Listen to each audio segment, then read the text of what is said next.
रियो एक बहादुर लेकिन जिद्दी लड़का था। उसका सबसे प्यारा दोस्त था उसका वफादार कुत्ता ब्रूनो। दोनों हमेशा साथ रहते, खेलते और सपने देखते कि एक दिन समंदर के पार क्या है। एक दिन शाम के समय तेज हवा चल रही थी। रियो अपनी छोटी नाव के पास ब्रूनो के साथ खेल रहा था। अचानक ब्रूनो दौड़ते दौड़ते नाव में चढ़ गया। रियो कुछ समझ पाता उससे पहले एक बड़ी लहर आई और नाव को समंदर की तरफ धकेल ले गई। रियो ने चिल्लाकर आवाज दी, लेकिन नाव जल्दी ही दूर हो गई। रियो का दिल घबरा गया। माँ बाप के मना करने के बावजूद उसने ठान लिया कि वह ब्रूनो को वापस लाएगा।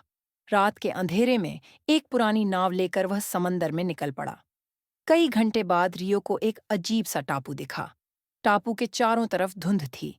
आसमान में काले बादल और बिजली की चमक डरावनी लग रही थी। रियो ने नाव किनारे लगाई और टापू पर कदम रखा। चारों तरफ शांति थी, लेकिन ऐसा लग रहा था जैसे कोई देख रहा हो। तभी उसने ब्रूनो की हल्की आवाज सुनी और वह दौड़ पड़ा। अचानक उसके सामने एक बहुत बड़ा पेड़ आया। यह कोई साधारण पेड़ नहीं था। उसकी जड़ें सांप की तरह हिल रही थीं और उसके तने पर लाल आंखें चमक रही थीं। ब्रूनो उसी पेड़ की जड़ों में फंसा हुआ था और जोर-जोर से भौंक रहा था। रियो आगे बढ़ा ही था कि पेड़ से एक गहरी और डरावनी आवाज आई।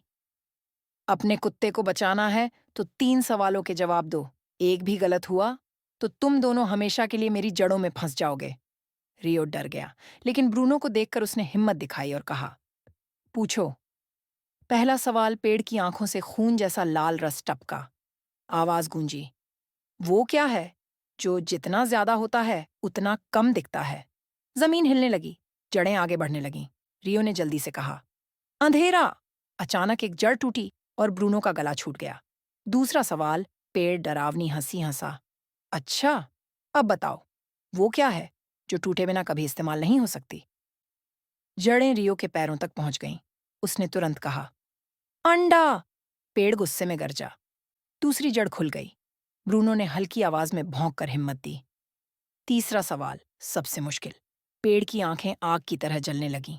आवाज आई, आखिरी सवाल, वो क्या है जो सबके पास है लेकिन कोई उसे छुपा नहीं सकता? अगर जवाब गलत हुआ तो मैं तुम्हारी हड्डियां अपनी जड़ों में गाड़ दूंगा। रियो का दिल जोर से धड़कने लगा। बिजली चमकी और उसने अपनी परछाई देखी। अचानक उसके दिमाग में जवाब आया, साया। एक पल के लिए सब शांत हो गया। फिर पेड़ जोर से चिल्लाया। उसकी जड़ें जलने लगीं और तना फट गया। उसकी आंखों की रोशनी धुएं में बदल गई। पेड़ राख बनकर उड़ गया। ब्रूनो आजाद हो गया और रियो से लिपट गया। दोनों ने एक दूसरे को कस कर पकड़ा। टापू हिलने लगा, मानो डूबने वाला हो। रियो ने ब्रूनो को उठाया और नाव की ओर दौड़ा।